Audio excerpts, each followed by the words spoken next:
everyone, this is Anne here. Today I'm going to talk about the cost of living in Singapore. I will tackle housing, food and transportation. So let's look at housing in general. So Singapore's segregated into three main areas: the CCR, RCR and OCR. So the CCR is the core central region. This comprises the prime districts of 9, 10, 11, parts of downtown core as well as Sentosa. This is where our typical high-end luxury condominiums are. Then you have the RCR, which is the city fringe properties where the mass market condominiums are, and you have OCR, which is everything else. So let's take a look at the following PowerPoint slide or the chart just to see how three different condominiums in these three areas fare. So here we have Goodwood Grand, Commonwealth Towers and Trilink. You will notice that the sizes of units in the prime districts are generally bigger and thus command higher rentals. However, on a per square foot basis, it is actually comparable with units in the city fringe. So how much would this two-bedroom cost if you were to buy instead of rent?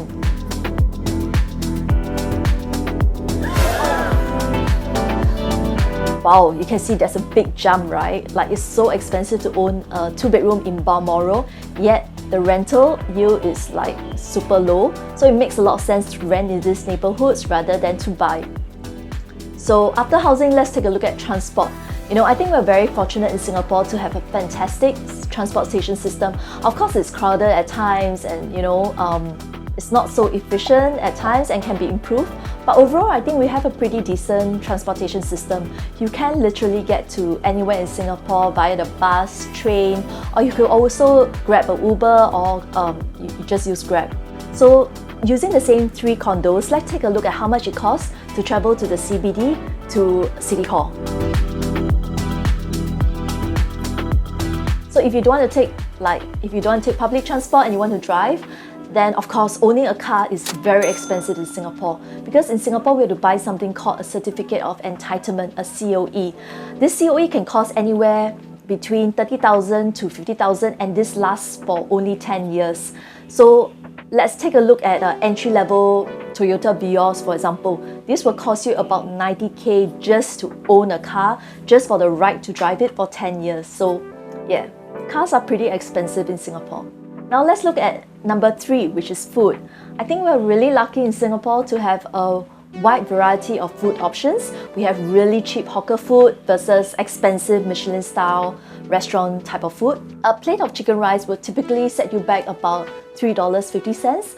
I mean, our government is even tracking the prices of these staples, right, to make sure that prices remain affordable for the common folks like us.